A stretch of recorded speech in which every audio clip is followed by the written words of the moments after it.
अल्हम्दुलिल्लाहि रब्बिल आलमीन वस्सलातु वस्सलामु अला अशरफिल अंबियाइ वल मुरसलीन सय्यिदिना मुहम्मद व अला आलिहि व सहबिहि अजमईन अम्मा बाद।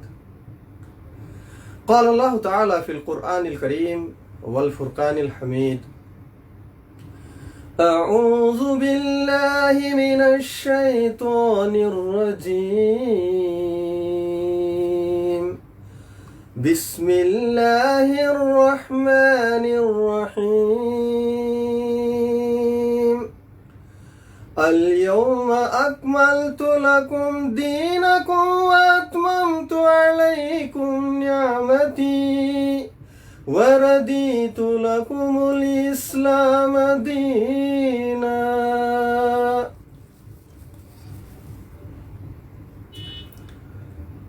సకల స్తోత్రాలు సర్వలోకాల సృష్టికర్త, ప్రభువు, పాలకుడు, పోషకుడు, రక్షకుడు, జనన మరణాలకు అతీతుడు, సర్వశక్తిమంతుడైన అల్లాహకే శోభిస్తాయి, ఆయనకే చెందుతాయి. నా ప్రియ వీక్షకులారా, వెనుకటి కార్యక్రమంలో మన్ రబ్బుక్, నీ ప్రభువు ఎవరు అనే విషయం గురించి తెలుసుకున్నాం. ఈరోజు ఇన్షాల్లా మా దీను, నీ ధర్మం ఏది అనే విషయం గురించి ఇన్షాల్లా తెలుసుకుందాం. నా అభిమాన సోదర సోదరీమణులారా, ప్రతి వ్యక్తి మరణించిన తరువాత సమాధిలో అతనితో 3 ప్రశ్నలు అడగటం జరుగుతుంది. మొదటి ప్రశ్న మన్ రబ్బుక్, నీ ప్రభు ఎవరు? రెండవ ప్రశ్న మా దీను, నీ ధర్మం ఏది? మూడవ ప్రశ్న వమన్ నబియు, నీ ప్రవక్త ఎవరు? నా అభిమాన సోదర సోదరీమణులారా, అల్ ఉసూలు సలాసా అనే ఈ గ్రంథంలోని మొదటి విషయం గురించి, నీ ప్రభువు ఎవరు అనే విషయం గురించి నిన్న చర్చించుకున్నాం. ఈరోజు నీ ధర్మం ఏది అనే విషయం గురించి ఇన్షాల్లా ఈరోజు ఖురాన్ మరియు ప్రామాణిక హదీసుల వెలుగులో తెలుసుకుందాం. నా ప్రియ వీక్షకులారా,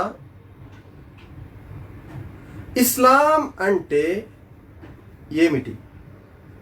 ఇస్లాం అంటే స్వచ్ఛమైన ఏక దైవారాధనతో పాటు బేషరతుగా సర్వలోకాల సృష్టికర్త, ప్రభువు, పాలకుడు, పోషకుడు అయిన అల్లాహకు లొంగిపోవటం, పూర్తిగా ఆయనకు సమర్పించుకోవటం, దైవాజ్ఞ పాలన చేయటం, ఆయనకు విధేయత చూపటం, షిర్కు బహుదైవారాధనకు పాల్పడకుండా ఉండటం.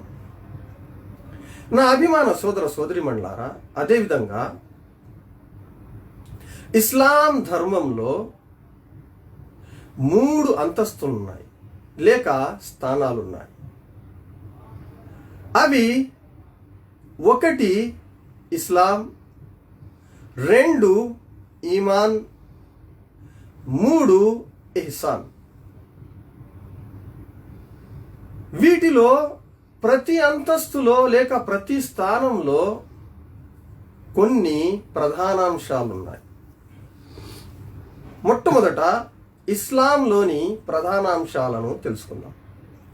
ఇస్లాంలో ప్రధానాంశాలు లేక మౌలిక అంశాలు 5. 1, అల్లాహ్ తప్ప మరో ఆరాధ్య దైవం లేడని ముహమ్మద్ సల్లల్లాహు అలైహి వసల్లం దైవ ప్రవక్త అని సాక్ష్యం ఇవ్వటం.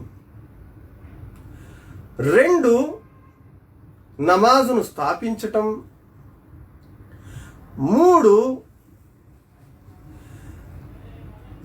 ఉపవాసాలు పాటించటం, 4 అంటే రమజాన్ ఉపవాసాలు విధిగా పాటించటం, 4 జకాత్ విధిదానాన్ని చెల్లించడం, అదేవిధంగా 5 స్తోమత కలవారు హజ్ చేయడం. నా అభిమాన సోదర సోదరీమణులారా, ఈ 5ంటికి ఖురాన్లో గల ఆధారాలను తెలుసుకుందాం. అల్లాహ్ సుబ్హానహు వ తఆలా వీటి గురించి ఎక్కడ ఏమని సెలవిచ్చాడు. మొదటి విషయం, తౌహీద్ గురించి అల్లాహ్ సుబ్హానహు వ తఆలా సాక్ష్యం ఇచ్చాడు. అల్లాహ్ సుబ్హానహు వ తఆలా సూరతుల్ ఆలి ఇమ్రాన్ ఆయత్ నంబర్ 18లో ఇలా సెలవిచ్చాడు. షహిదల్లాహు అన్నహు లా ఇలాహ ఇల్లాహు లా ఇలాహ ఇల్లాహు వల్ మలాయికతు వ ఉలుల్ ఇల్మి ఖాయిమం బిల్ కిస్ట్ లా ఇలాహ ఇల్లా హువల్ అజీజుల్ హకీం. అల్లాహ్ సుబ్హానహు వ తఆలా ఇలా సెలవిచ్చాడు. తాను తప్ప మరొక దైవం లేడు అనే సత్యానికి స్వయంగా అల్లాహే సాక్ష్యం ఇచ్చాడు.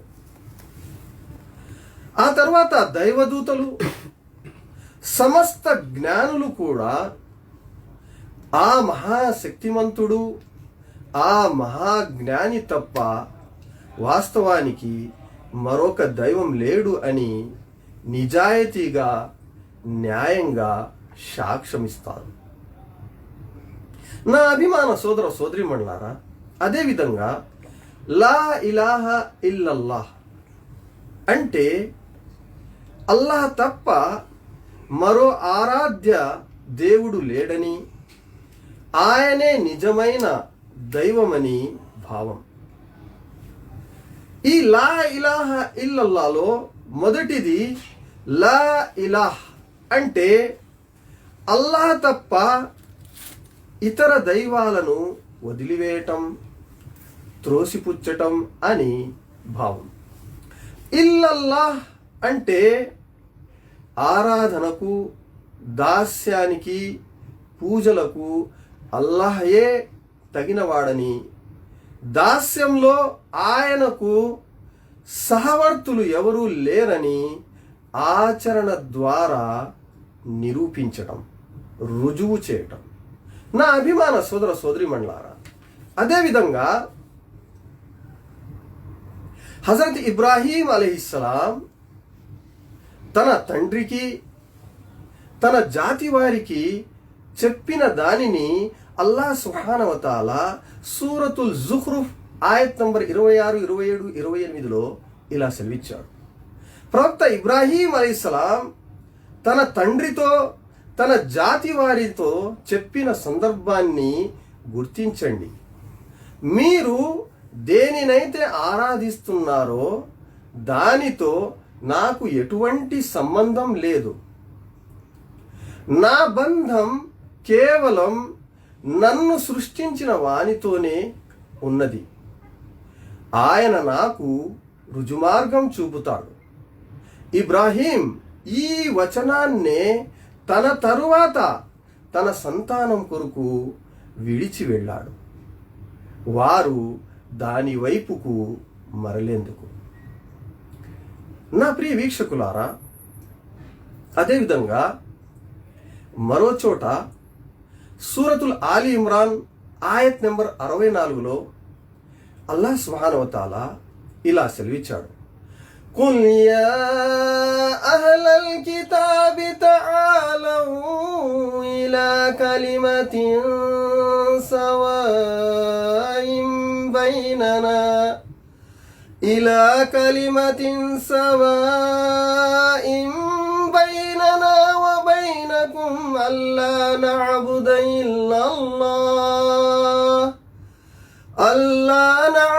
إلا الله ولا نشرك به شيئا ولا يتخذ بعضنا بعضا أربابا من دون الله فإن تولوا فقولوا اشهدوا بأننا مسلمون. నా ప్రియ సోదరి మండలారా, అల్లాహ్ సుబ్హానహు వ తఆలా ఈ విధంగా తెలిపాడు, ఓ ప్రవక్త ఇలా చెప్పు, గ్రంథం కల ఓ ప్రజలారా, మీకు మాకు మధ్య సమానమైన ఒక విషయం వైపుకు రండి. అది ఏమిటంటే, మనం అల్లాహకు తప్ప మరెవరికి దాస్యం చేయరాదు, ఆయనకు భాగస్వాములుగా ఎవరిని నిలబెట్టరాదు. మనలోని వారెవరు అల్లాహను తప్ప మరెవరిని ప్రభువుగా చేసుకోరాదు.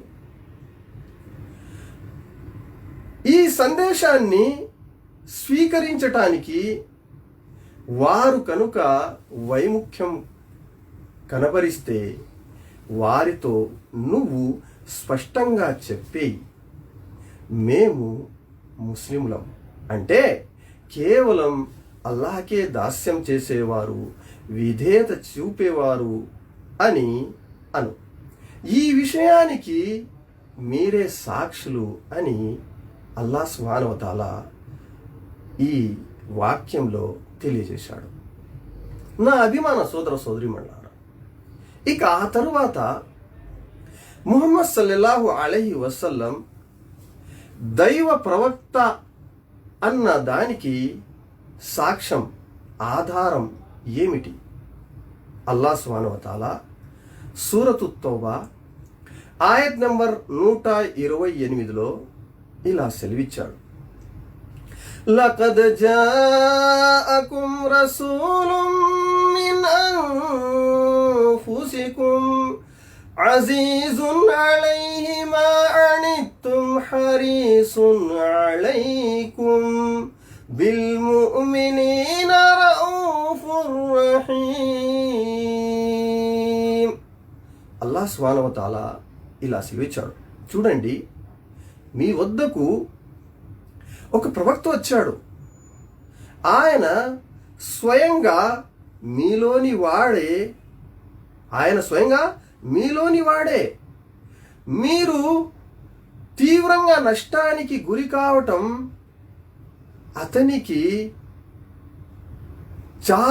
అతనికి ఆయనకు కష్టం కలిగిస్తుంది. అదేవిధంగా మీ సాఫల్యాన్ని ఆయన తీవ్రంగా కాంక్షిస్తాడు. విశ్వాసులపై ఆయన వాత్సల్యం కలవాడు, కారుణ్యం కలవాడు.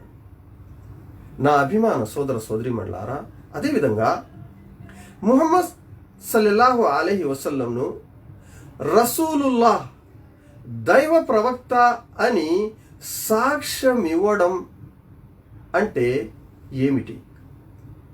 అంటే దైవ ప్రవక్త ముహమ్మద్ సల్లల్లాహు అలైహి వసల్లం వారి ఆదేశాలను శిరసావహించాలి, పాలించాలి.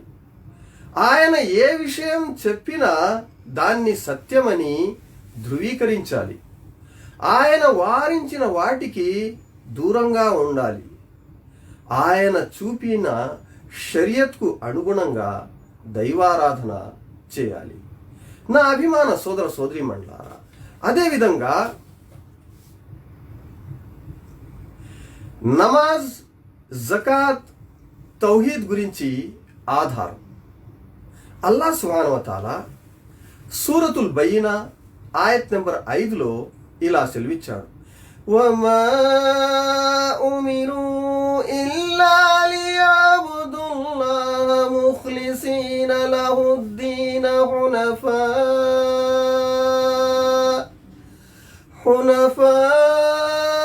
వయుకీముస్ సలాత వయూతుస్ الزكاة وذلك دين القيمة. అల్లాహ్ సుబ్హానహు వ తఆలా ఇలా సెలవిచ్చాడు, వారు అల్లాహకు దాస్యం చేయాలని, పూర్తి ఏకాగ్రతతో తమ ధర్మాన్ని ఆయన కొరకే ప్రత్యేకించుకోవాలని, నమాజు స్థాపించాలని, జకాత్ విధిదానం పేదల ఆర్థిక హక్కును ఇస్తూ ఉండాలని మాత్రమే వారికి అంటే గ్రంథములకు ఆదేశించటం జరిగింది. ఇదే సరి అయిన సవ్యమైన ధర్మం అని స్పష్టపరచటం జరిగింది. నా అభిమాన సోదర సోదరీమణుల, అదేవిధంగా రోజా ఉపవాసానికి ఆధారం దివ్య ఖురాన్లో అల్లాహ్ సుబ్హానహు వ తఆలా సూరతుల్ బకరా ఆయత్ నెంబర్ 183లో ఇలా సెలవిచ్చారు, యా అయ్యుహల్లజీన ఆమనూ కుతిబ అలైకుముస్ సియామ్ కమా కుతిబ అలల్లజీన మిన్ قبلكم لعلكم تتقون. అల్లాహ్ సుబ్హానహు వ తఆలా ఇలా సెలవిచ్చాడు, ఓ విశ్వసించిన ప్రజలారా, ఓ విశ్వాసులారా, ఓ ముస్లిములారా, ఉపవాసం మీపై విధిగా నిర్ణయించబడింది. ఏ విధంగానైతే మీకు పూర్వం ప్రవక్తలను అనుసరించే వారికి కూడా విధించబడిందో, దీనివల్ల మీలో భయభక్తులు జనించే అవకాశం ఉంది. నా అభిమాన సోదర సోదరీమణులారా, అదేవిధంగా 5వ అంశం, ఇస్లాం యొక్క 5వ మౌలిక అంశం హజ్. దీని గురించిన ఆధారం దివ్య ఖురాన్లో అల్లాహ్ సుబ్హానహు వ తఆలా సూరతుల్ ఆలి ఇమ్రాన్ ఆయత్ నెంబర్ 97లో ఇలా సెలవిచ్చాడు, వలిల్లాహి అలన్నాసి హజ్జుల్ బైతి మన్ ఇస్తతాఅ ఇలైహి సబీలా వమన్ కఫర ఫఇన్నల్లాహ గనియ్యున్ అనిల్ ఆలమీన్. అల్లాహ్ సుబ్హానహు వ తఆలా ఇలా సెలవిచ్చాడు, ప్రజలపై అల్లాహకు ఉన్న హక్కు ఏమిటంటే ఈ గృహానికి వెళ్ళే శక్తి గలవారు దాని హజ్ను విధిగా చేయాలి. ఎవరైతే తిరస్కరిస్తారో అల్లాహకు ప్రపంచ ప్రజల అవసరం ఎంతమాత్రం లేదు అని స్పష్టంగా తెలుసుకోవాలి. నా అభిమాన సోదర సోదరీమణులారా, ఇది ఇస్లాంకు సంబంధించిన 5 మౌలిక అంశాల గురించి దివ్య ఖురాన్లో అల్లాహ్ సుబ్హానహు వ తఆలా తెలియజేయడం జరిగింది. ఇక ఆ తరువాత ఇస్లాం ధర్మం యొక్క 2వ అంతస్తు లేక స్థానం ఈమాన్ అంటే విశ్వాసం. ఈమాన్ విశ్వాసం యొక్క శాఖలు 70కి పైగా ఉన్నాయి. వాటిలో అన్నిటికన్నా ఉన్నతమైనది లా ఇలాహా ఇల్లల్లా. అన్నిటికంటే తక్కువ స్థాయిలో గల శాఖ అది దారిలో పడి ఉన్న బాధాకరమైన వస్తువును తొలగించటం. లజ్జ మరియు వ్రీడ ఇవి కూడా ఈమాన్లోని భాగమే. నా అభిమాన సోదర సోదరీమణులారా, దీనిలో ఒక విషయం ఆలోచించవలసిన విషయం. ఆ ఒక్క విషయం ఏమిటంటే, దారిలో ప్రజలకు బాధాకరం కలిగించే, కష్టం కలిగించే ఏదైనా వస్తువు కానీ దాన్ని తొలగించడం, ఇది కూడా విశ్వాసంలోని అంతర్భాగం. అల్లాహు అక్బర్. నా అభిమాన సోదర సోదరీమణులారా, ఇక్కడ ఈ దారి గుండా ముస్లిములు పోతేనే ఆ దారిలో ఉండే బాధ కలిగించే వస్తువును తొలగించండి అని చెప్పలేదు. ఆ దారి వెంబడి ఎవరైనా వెళ్ళవచ్చు, ముస్లిములు వెళ్ళవచ్చు, ముస్లిమేతర సోదరులు కూడా ఎవరైనా సరే, ఏ మతస్థుడైనా ఏ కులస్థుడైనా ఆ దారి వెంబడి పోవచ్చు. కానీ ఆ దారి వెంబడి పోయే ఒక మనిషికి కష్టం కలగకూడదు, దుఃఖానికి లోను కాకూడదు. అందుకని ఎంత మంచి బోధన, ఎంత మంచి ఆజ్ఞ!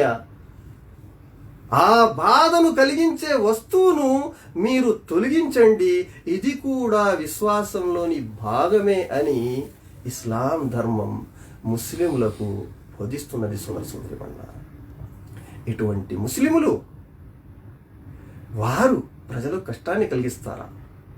ఎన్నటికీ కలిగించలేరు. నా అభిమాన సోదర సోదరీమణులారా, అదేవిధంగా ఈమాన్ విశ్వాసంలో 6 ప్రధాన అంశాలు ఉన్నాయి.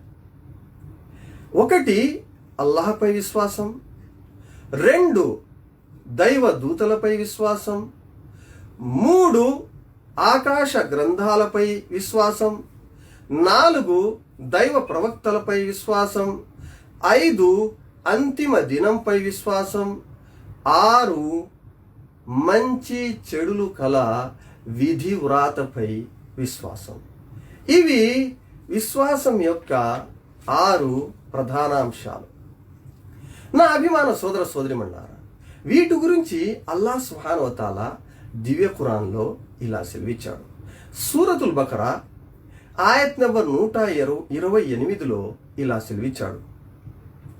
లైసల్ బిర్ర అన్ తువల్లు వుజూహకుం కిబలల్ మష్రికి వల్ మగ్రిబ్ قبل المشرق والمغرب ولكن البر من آمن بالله واليوم الآخر والملائكة والكتاب والنبيين. అల్లాహ్ సుబ్హానహు వ తఆలా ఇలా సెలవిచ్చాడు. సత్కార్యం అంటే మీరు మీ ముఖాలను తూర్పుకో పడమరకో తిప్పటం కాదు.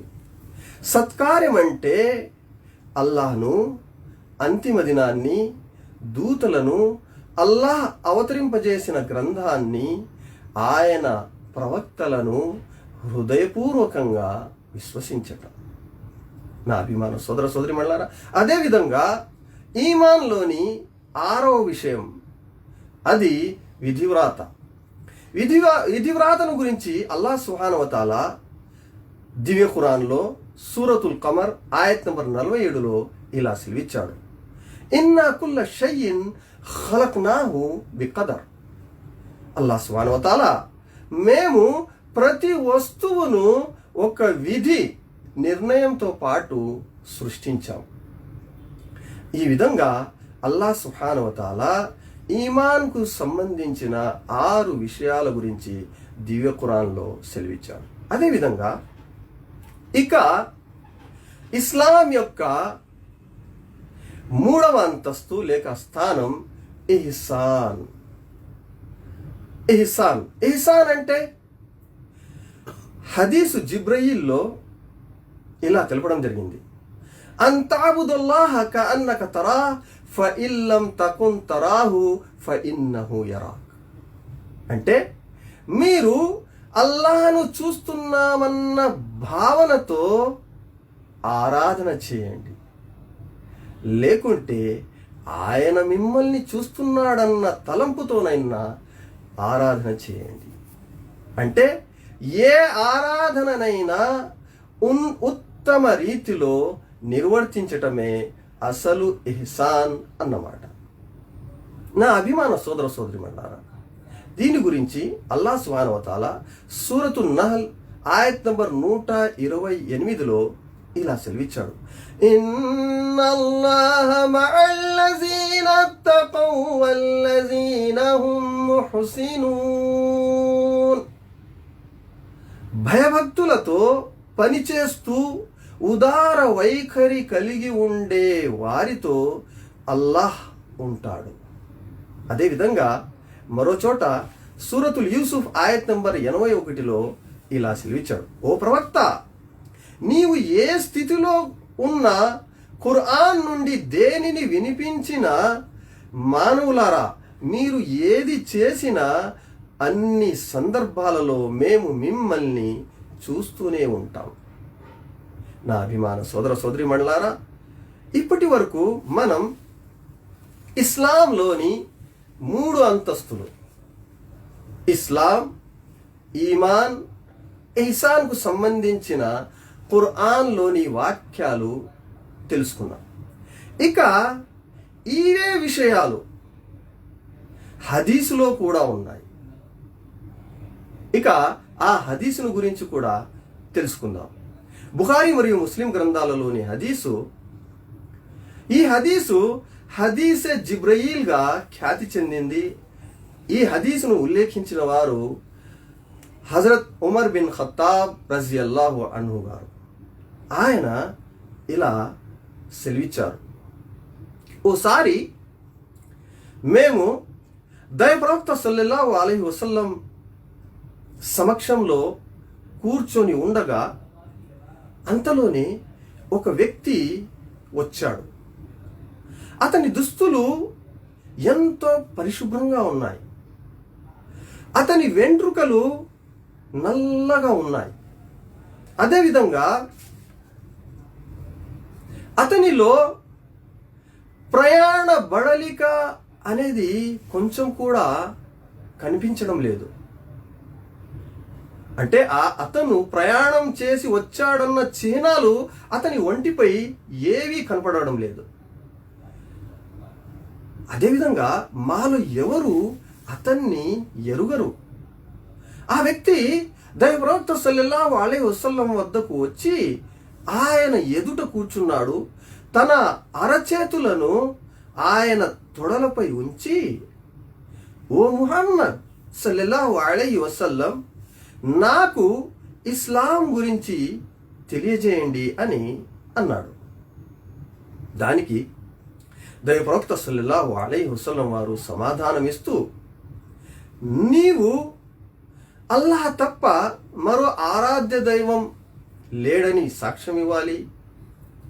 ముహమ్మద్ సల్లల్లాహు అలైహి వసల్లం అల్లాహ్ యొక్క సందేశహరుడు అని కూడా సాక్ష్యం ఇవ్వాలి. నమాజును స్థాపించాలి, జకాత్ ఇవ్వాలి, రమదాన్ నెలలో ఉపవాసాలు పాటించాలి, స్తోమత ఉంటే హజ్ చేయాలి అని దైవప్రవక్త సల్లల్లాహు అలైహి వసల్లం వారు ఇస్లాం గురించి వివరించారు. ఆ తరువాత అతను తమరు చెప్పింది నిజం అని సెలవిచ్చాడు. ఆ తరువాత మాకు ఆశ్చర్యం కలిగింది. ఎవరు అంటున్నారు? హజరత్ ఉమర్ రజియల్లాహు గారు అంటున్నారు. అతని మాటలు విని మాకు ఆశ్చర్యం కలిగింది. ఎందుకంటే అతనే ప్రశ్నిస్తున్నాడు. ఆ తర్వాత అది సత్యమని అతనే ధృవీకరిస్తున్నాడు. అతను మళ్ళీ ప్రశ్నించాడు. ఏమని? నాకు ఈమాన్ గురించి తెలియజేయండి అని అడిగాడు. దానికి ఆయన సల్లల్లాహు అలైహి వసల్లం, నీవు అల్లాహను, ఆయన దూతలను, ఆయన గ్రంథాలను, ఆయన ప్రవక్తలను, అంతిమ దినాన్ని, మంచి జరిగినా చెడు జరిగినా అంతా దైవం తరపు నుంచే జరుగుతుందన్న విధి వ్రాతను విశ్వసించు, ఇదే ఈమాన్ అని వివరించారు. మళ్ళీ ఆ అపరిచిత వ్యక్తి, నాకు ఇహ్సాన్ గురించి చెప్పండి అని అడిగాడు. దైవప్రవక్త సల్లల్లాహు అలైహి వసల్లం, నీవు అల్లాహ్ను చూస్తున్నావన్న, అంటే అల్లాహ్ ఎదుట ఉన్నావన్న భావంతో ఆరాధన చెయ్యి. అలా ఒకవేళ నువ్వు చూడకపోయినా అల్లాహ్ నిన్ను చూస్తున్నాడు అన్న తలంపుతో ఉండాలి అని సెలవిచ్చాను. ఆ తర్వాత ఆ వ్యక్తి మళ్ళీ నాకు ప్రళయం గురించి తెలియజేయండి అని మళ్ళీ ప్రశ్నించాడు. దానికి దైవ ప్రవక్త సల్లల్లాహు అలైహి వసల్లం వారు ప్రశ్నించబడే వానికి ప్రశ్నించే వాని కన్నా ఎక్కువగా తెలియదు అని సమాధానం ఇచ్చారు. అంటే నాకు ఎవరైతే ప్రశ్నిస్తున్నారో అతనికి ఎంతవరకు ప్రళయం గురించి తెలుసో నాకు కూడా అంతవరకే తెలుసు, అంతకంటే ఎక్కువగా తెలియదు. అంటే దైవదూతకు దైవ ప్రవక్తకు తెలిసిన జ్ఞానం సమానమైనది ఏదైతే అల్లాహ్ సుబ్హానహు వ తఆలా వారికి ఇచ్చాడో అని దైవ ప్రవక్త సల్లల్లాహు అలైహి వసల్లం వారు సమాధానం ఇచ్చారు. ఆ తరువాత పోనీ దాని సూచనలు ఏమైనా తెలుపగలరా అని మళ్ళీ ప్రశ్నించాడు. దానికి ఆయన సల్లల్లాహు అలైహి వసల్లం వారు ఇలా సెలవిచ్చారు: ఒక దాసి అంటే బానిసరాలు లేక పని మనిషి తన యజమానురాలిని కంటుంది. అంటే దీని భావం అంటే ప్రళయం సమీపించే నాటికి తల్లిని బానిసరాలుగా చూడటం జరుగుతుంది అని భావం వస్తుంది సోదర సోదరీమణులారా. అదేవిధంగా కాళ్లకు చెప్పులు, శరీరంపై చెక్కా లేకుండానే గొర్రెల్ని కాచే కాపరులు బ్రహ్మాండమైన అంతస్తులు కట్టడాన్ని నువ్వు చూస్తావు అని దైవ ప్రవక్త సల్లల్లాహు అలైహి వసల్లం వారు వివరించారు. ప్రళయ దినపు చిహ్నాలు, ప్రళయ దినం సంభవించక ముందు జరిగే సూచనలు. ఇక ఆ తరువాత ఆ వ్యక్తి అక్కడి నుంచి వెళ్ళిపోయాడు. కాసేపు తర్వాత దైవ ప్రవక్త సల్లల్లాహు అలైహి వసల్లం వారు ఇలా అన్నారు: ఓ ఉమర్, ప్రశ్నించిన వ్యక్తి ఎవరో నీకు తెలుసా అని అడిగారు. నేను దైవానికి దైవ ప్రవక్తకే బాగా తెలుసు ఓ దైవ ప్రవక్త అని విన్నవించుకున్నాను. ఆయన సల్లల్లాహు అలైహి వసల్లం వారు ఇలా సెలవిచ్చారు: ఆయన జిబ్రయీల్ దూత, మీకు మీ ధర్మాన్ని బోధించే నిమిత్తం ఆయన మీ వద్దకు ఇచ్చేశాడు అని ఆయన సల్లల్లాహు అలైహి వసల్లం వారు సెలవిచ్చారు. నా అభిమాన సోదర సోదరీమణులారా, ఎవరైనా ఇస్లాం గురించి అడిగితే ఇస్లాం అంటే ఏమిటి, ఇస్లాం యొక్క మౌలిక విషయాలు ఏమిటి అంటే చాలా స్పష్టంగా ఉన్నాయి. ఒకదాని తర్వాత ఒకటి ఇలా చాలా స్పష్టంగా ఉండాలి. ఎవరైనా తెలుసుకోవాలంటే చాలా స్పష్టంగా ఇస్లాంను గురించి తెలుసుకోవచ్చు. చివరగా ఒక మాట చెప్పి నా మాటను ముగిస్తాను. అదేమిటంటే, ఇప్పటి వరకు మేము ఖురాన్ మరియు హదీసుల వెలుగులో ఇస్లాం యొక్క 3 అంతస్తులు ఇస్లాం, ఈమాన్, ఇహ్సాన్ గురించి తెలుసుకున్నాం. ఇది ఈ విధంగా మేము ఉదాహరించవచ్చు. అది ఏమిటంటే, ఇస్లాం అనేది ఒక 3 అంతస్తుల అందమైన భవనం. దానికి ఒక పెద్ద ద్వారం ఉంది. ఎవరైనా ప్రవేశించాలంటే ఆ ద్వారం గుండా ఇస్లాం అనే భవనంలోకి ప్రవేశించాలి. ఆ ద్వారం గుండా ఆ ఇస్లాం అనే భవనంలోకి ప్రవేశించాలంటే షరతు ఏమిటంటే, లా ఇలాహా ఇల్లల్లా ముహమ్మదుర్ రసూలుల్లా అనే కలిమా సద్వచనాన్ని చదవాలి. చదివిన వ్యక్తి ఆ ద్వారం గుండా లోనికి ఇస్లాం భవనంలోకి ప్రవేశిస్తాడు. ఇస్లాం భవనంలోకి ప్రవేశించిన తరువాత కిందనున్న అంతస్తు అది ఇస్లాం. ఆ అంతస్తు 5 మూల స్తంభాలపై నిలబడి ఉంది. ఏ విధంగానైతే మేము ఇప్పటి వరకు తెలుసుకున్నాము. తౌహీద్, నమాజ్, జకాత్, ఉపవాసం, హజ్. ఈ 5 మూల స్తంభాలపై ఈ అంతస్తు నిలబడి ఉంది. ఆ తరువాత రెండవ అంతస్తు ఈమాన్. ఈమాన్ 6 మూల స్తంభాలపై నిలబడి ఉంది. ఇక ఆ తర్వాత పై అంతస్తు పోయిన తర్వాత కంపల్సరీగా పోవాలి. ఎందుకంటే ఒకటి తర్వాత ఒకటి మేము మంచి వైపుకు ముందుకు సాగుతూనే ఉండాలి. అప్పుడే మేము పరిపూర్ణ ముస్లింలు అవుతాము, పరిపూర్ణ విశ్వాసులు అవుతాము. అప్పుడే మనం ఇస్లాం ధర్మాన్ని పూర్తిగా అవగాహన చేసుకుంటాం. లేకుంటే మనకు ఏమీ ఇస్లాం గురించి తెలియదు. ఇంకా ఆ రెండవ అంతస్తులో 6 మూల స్తంభాలు ఉన్నాయి. అవి అల్లాహ్ను గురించిన విశ్వాసం, అల్లాహ్ దూతలపై విశ్వాసం, అల్లాహ్ గ్రంథాలపై విశ్వాసం, అల్లాహ్ ప్రవక్తలపై విశ్వాసం, అంతిమ దినంపై విశ్వాసం, విధివ్రాతపై విశ్వాసం. ఇక రెండవ అంతస్తు. ఇక ఆ తరువాత 3వ అంతస్తుకు పోవాలి కూడా. ఆ 3వ అంతస్తులో 2 విషయాలు ఉన్నాయి, 2 స్తంభాలు. అదేమిటి? ఎహ్సాన్. ఆ ఎహ్సాన్లో 2 స్తంభాలపై ఆ 3వ అంతస్తు నిలబడి ఉంది. ఆ 2 మూల స్తంభాలు ఏమిటి?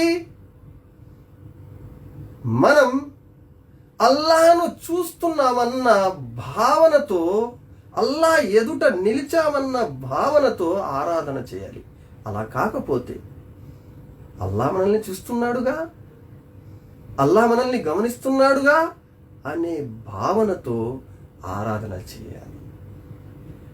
నా అభిమాన సోదర సోదరు, ఒక మనిషి ఈ విధంగా ఇస్లాంలోకి ప్రవేశించి, ఈ విధంగా ఇస్లాం నుండి ఈమాన్ నుండి ఎహ్సాన్ వరకు చేరుకుంటే అతను ముహ్సిన్ అవుతాడు.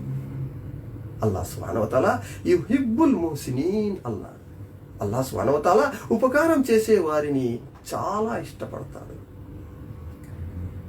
ఆ అంతస్తుకు చేరుకున్నామంటే, 3వ అంతస్తుకు చేరుకున్నామంటే మనకు ఇస్లాం గురించి పూర్తి అవగాహన అయిపోయింది. నా అభిమానం. ఆ తర్వాత అల్లాహ్ తాలా మనల్ని ఇష్టపడాడు అంటే ఇంకా మేము అల్లాహకు ఇష్టమైన పనులే చేస్తాం, కానీ అల్లాహకు అయిష్టమైన పనులు ఎప్పుడు చేయము. నా అభిమాన సోదర సోదరిమణులారా, ఇది ఇస్లాం గురించిన ఈరోజు తెలుసుకున్న విషయాలు. ఏదైతే సమాధిలో 2వ ప్రశ్న అడగటం జరుగుతుందో, మా దీను, నీ ధర్మం ఏమిటి? నా ధర్మం ఇస్లాం. ఇస్లాం గురించి పూర్తిగా తెలుసుకొని ఇస్లాంలోకి ప్రవేశించి ఈ విధంగా బోధనలను ఎవరైతే ఆచరిస్తారో రేపు సమాధిలో దీనికి సమాధానం ఇవ్వగలడు. నా అభిమాన సోదర సోదరిమణులారా, మనందరికీ చెప్పడం కన్నా వినడం కన్నా ఎక్కువగా ఆచరించే సద్బుద్ధిని, సౌభాగ్యాన్ని ప్రసాదించుగాక. ఆమీన్. వ ఆఖిరు దవానా అనిల్ హమ్దులిల్లాహి రబ్బిల్ ఆలమీన్.